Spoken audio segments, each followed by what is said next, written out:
John gave me a card from a divorce lawyer 1 month after not seeing him. He didn't ask if I was okay or how I felt.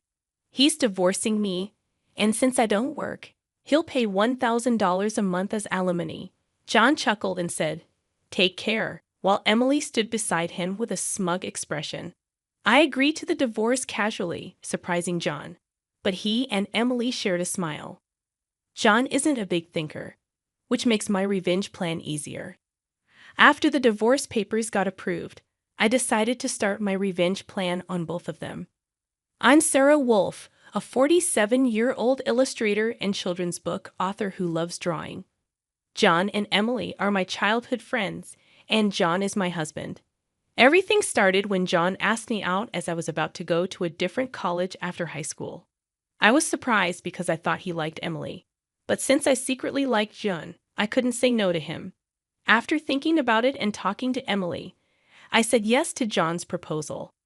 Emily had some issues with her behavior since our teen years, but she was still a dear friend to both John and me. Emily had a habit of taking other people's boyfriends and then breaking up with them once they got too obsessed with her, causing problems repeatedly.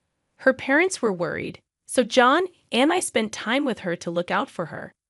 John and I got married at the age of 25. 4 years later, Emily introduced her fiancé, George, into our lives. He worked for a top-tier company. Nice to meet you, Sarah and John. I've heard so much about you. Looking forward to our future together. George was very polite, and we all became friends immediately. We would hang out during holidays and vacations, going on trips or long train rides to enjoy some drinks. However, things started going wrong after Emily became pregnant 2 years into her marriage. John and I had many siblings, so we weren't worried about having kids. We decided not to have children. We liked kids but didn't want the responsibility. Plus, we enjoyed our freedom to travel and have drinks. We thought families with children were heartwarming, but it was never more or less than that. When Emily told us about her pregnancy, John's behavior changed. He quit smoking because Emily didn't like the smell and even offered to take her to doctor's appointments, using his vacation days. I warned him, George might feel bad if you're always with Emily. But John argued, you have work. She's our childhood friend, and she needs help. You're heartless. I said, I've been buying things and helping as much as I can, but going with her to the doctor is too much. John frowned and glared at me, saying, why? Just because Emily wants it? She's anxious about the checkup, and I can't let her go alone if she's anxious. I replied, that's more reason for George to go with her, right? If you go every time, it's like you're the baby's father. John, feeling jealous, said, you're not going to get pregnant anyway, so what's the problem? He didn't take my worries seriously and instead got angry, saying I was being annoying. We rarely fought during our marriage, but things changed when Emily got pregnant. Our arguments increased, and it didn't stop even after Emily gave birth. John started spending even more time with Emily and their child, Emma. But when Emma turned 6, something happened. It was about the people attending Emma's graduation ceremonies. The day before the graduation, John suddenly started going through the closet. John, what are you doing? You have a meeting tomorrow. John's workplace had a casual dress code, but there was a rule to wear a suit during client meetings, so he always kept a few suits ready. But they were all thrown on the bed. Now, just trying to decide what to wear for the graduation ceremony. What? You're seriously thinking of attending the graduation? Yeah, George can't make it, Emily asked me. Wait, that's absurd. No matter how you look at it, I unintentionally raised my voice in denial. Immediately, John's face turned sour. I knew he sometimes picked up Emma from kindergarten, and I had done it too and asked, but it didn't make sense for a childhood friend who wasn't even Emma's biological parent to go to a graduation ceremony. What? You still doubt me and Emily? I'm disappointed that you can't even help out. That's not the point. Anyway, I'm attending the graduation tomorrow, so iron a shirt properly. John said that and abruptly ended the conversation, leaving me behind and going to the bedroom. I had no choice but to call Emily. Hello, Emily, about tomorrow. Sorry about tomorrow. I'm borrowing John, but won't George be upset about the graduation attendance, Sarah? What are you talking about? Obviously, I haven't told George that the graduation is tomorrow. I'll tell him after the ceremony. I was surprised to find out that George didn't know about the graduation plan. When I asked more questions, it turned out that Emily hadn't told George about any of the kindergarten events, and John had been acting like Emma's dad at the kindergarten, which felt really selfish. Wait a minute, Emily. Isn't that really unfair? It's not right to George, just because he's a childhood friend, right? What's the problem, Sarah? You're scary. Well, see you tomorrow. Wait, Emily. I was really mad at Emily, who hung up the phone without listening. Anyway, I ended up ironing a shirt, getting a tie ready, and the next morning, I saw John off to Emma's graduation. After that, John and Emily started going out more, from once a month to once a week, and then 3 times a week. Eventually, even George started to get suspicious. One day, while John and Emily were out, he came to our house alone. I'm sorry for coming so late. There's something bothering me. Is it about them? Yes, I want you to look at this. George showed me the GPS history he put in Emily's car. It showed that she was staying at a hotel 3 times a week, every time she was out with John. Just by looking at George's face, I understood what that meant. What do you want to do, George? I want to get back at those two. Me too. I can't forgive them for betraying us after all this time. We secretly planned our revenge. First, I worked on making more money because I had been saving by doing housework and taking care of Emma, and my income had gone down a lot. George started working from home, and when Emily and John went out, he brought Emma to my house, and we took care of her together. Emily and John didn't know we were aware of their relationship, so we gathered solid proof. Once we had enough evidence and were ready for revenge, we found out a surprising truth about Emma. George and I struggled with the decision, but we agreed not to hurt young Emma. So we decided to wait until she was an adult to get our revenge, even though enduring it for 10 years was tough. Then, I got seriously ill. I needed long-term hospital care, and at best, I wouldn't be discharged for at least 2 years. Even though I could work from the hospital, I would have to reduce my workload. After telling George, I talked to John about it. But John's reaction was the same as when we had small talk. I'll visit you once in a while, he said. I felt like John didn't care about me anymore since he didn't ask about my condition or the name of the disease. In reality, he only visited once a month or every 2 months. After Emma's 15th birthday, she started acting differently, even though she used to visit me almost every day right after I got hospitalized. She became distant after her 15th birthday, but George and I couldn't figure out why, and we were confused. When we asked Emma, she just said, "Don't worry about it." However, we found out the reason from John, who rarely came around. Hey, it's been a while. Yeah, it has. John, who had completely changed his appearance, walked in without even knocking. After not seeing him for a month, John gave me a divorce lawyer's business card without asking, "Are you okay?" or "How are you feeling?" Divorcing a wife who doesn't work. Pay me $1,000 a month as alimony. That's the deal, so take care, John said, grinning. Beside him, Emily wrapped her arms around John's with a similar expression. Fine, let's divorce then. I agreed casually, surprising John for a moment. But he quickly exchanged smiles with Emily. It was good that John didn't think too deeply. That's why my plan worked well. After getting a notification that the divorce was finalized from John, I decided to start my revenge plan against the two of them. I will make them cry as a celebration of my recovery. I quickly took action. First, I asked George to move hospitals. Then I told my lawyer to mediate between the two parties from now on. George also started acting at the same time. He moved near my new hospital with Emma, and he started to visit me often. Emma still looked sad, but I was happy that she came to see me every day. Most of my stuff was already in the hospital room, so I told John to get rid of the rest. I didn't want to bring anything they might have touched into my new life. After the hospital transfer and George and Emma moving, John called me. I had only left my seat for a few minutes, but my phone showed 30 missed calls. I answered the phone feeling annoyed. What? Hey, what's going on? I could hear a troubled real estate agent behind John's panicked voice. I also heard Emily yelling, which made me feel sick. What do you mean? What's going on? It's obviously about the house.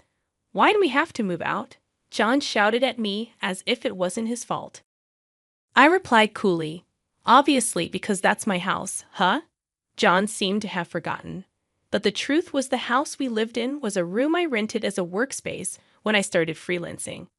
At that time, I didn't have enough money to keep two houses, and John didn't have enough to live alone, so he moved in with me. So John never paid rent or utility bills for that room.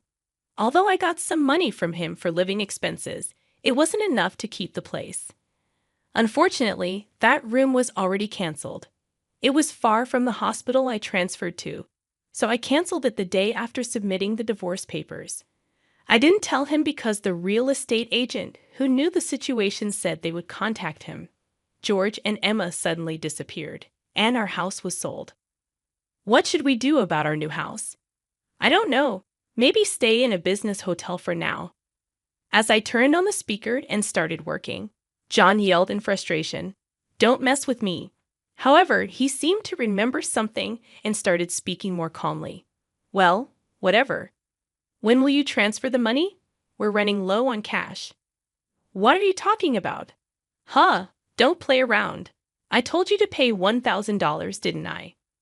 Oh, I don't recall agreeing to that. My casual response made John scream on the other end of the phone.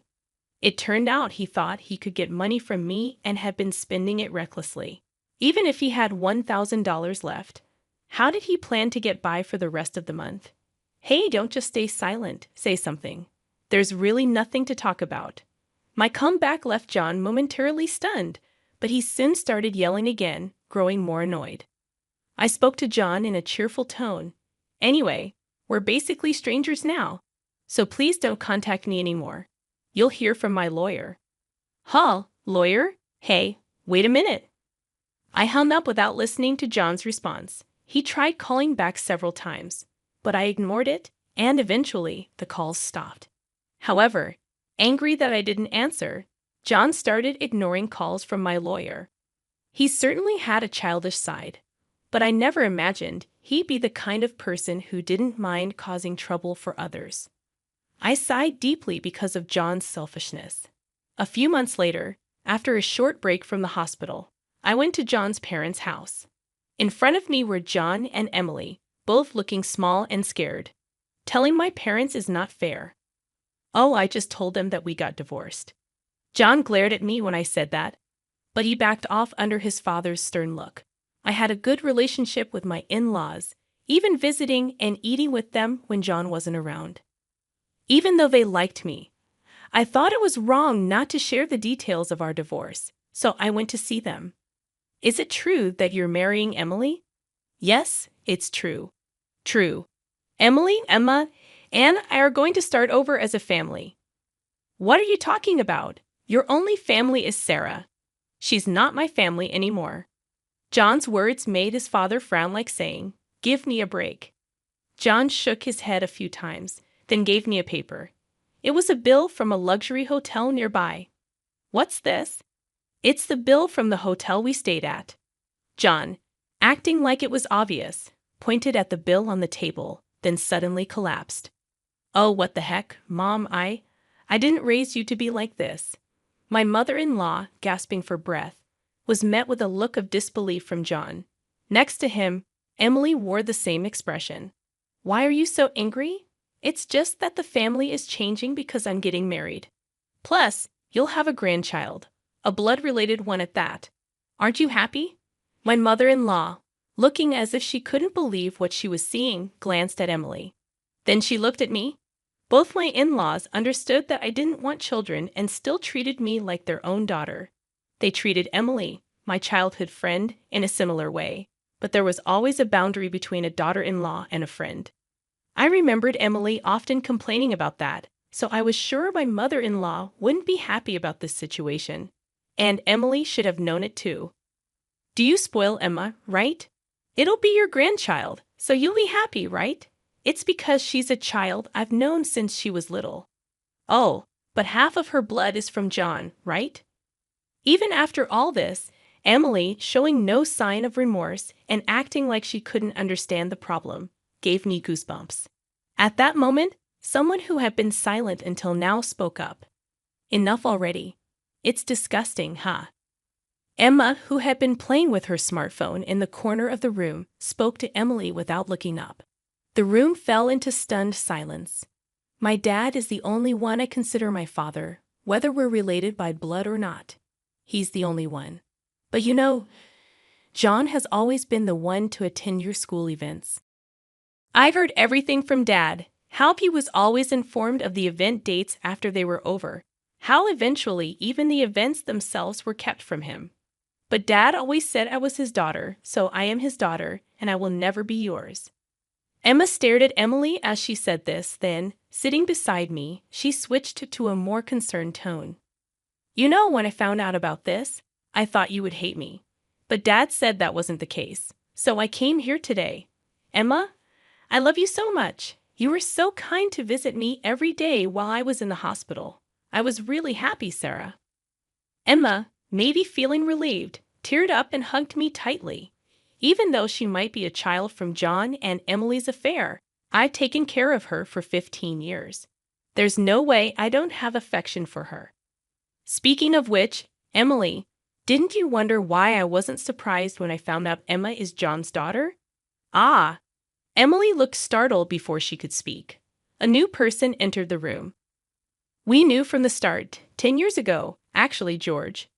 Emily started to panic when George suddenly appeared. Understandably so, as she had recently demanded a divorce on her own, citing irreconcilable differences. I was shocked when you mentioned divorce. Oh, and unfortunately, you're not divorced yet.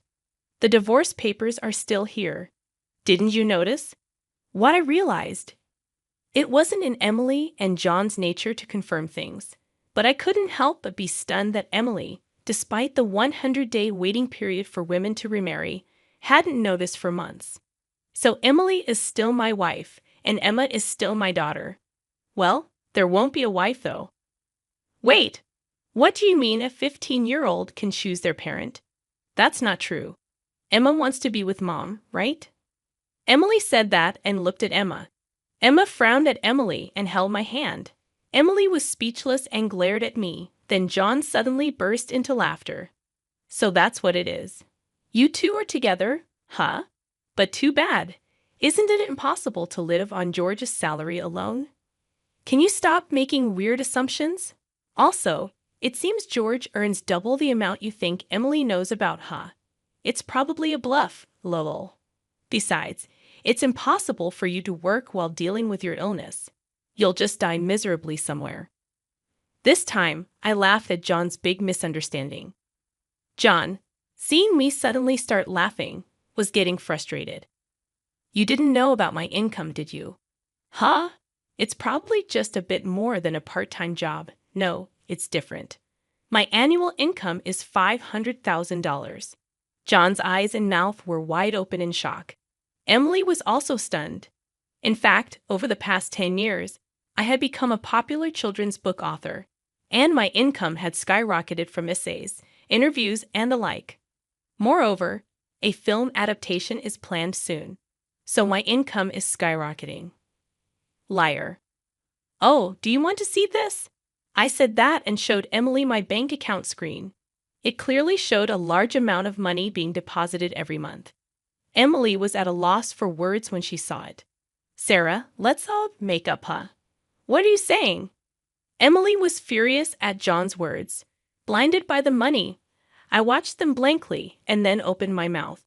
Well, if you want to get married, feel free. Oh, and I'll definitely take the compensation for damages, Sarah. Wait, Sarah. Ignoring John's words, I took Emma's hand, and after saying goodbye to my in-laws, I left their house. John originally worked at my father-in-law's company, but it was revealed that he was lying about going out for sales, and he was fired.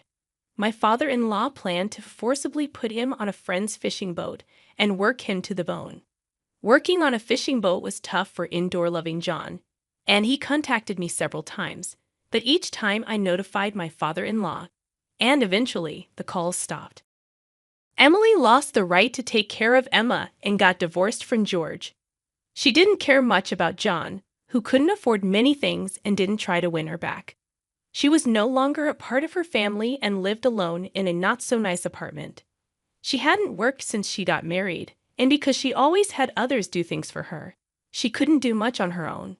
It was tough for her to find a full-time job, so she worked several part-time jobs to pay for her living and child support, just managing to get by. After starting high school, Emma worked really hard every day to study abroad and attend a prestigious university overseas. She has always been diligent, and her dream is to translate my picture books and share them with kids all around the world, which makes me happy. As for me, my picture books are doing well, and I'm getting more offers for turning them into animated shows and selling merchandise. My illness is getting better, and even though I'm still in the hospital, the doctor said I might be able to leave next year. And one more thing, George and Emma come to see me every day. Recently, George expressed his feelings for me, thinking about remarrying. I haven't given an answer yet, but I find myself liking him more, especially since he wants to live together when I leave the hospital. While figuring out what to say, I continue working on my picture books every day, hoping for a happy future for all of us. I create new stories again today,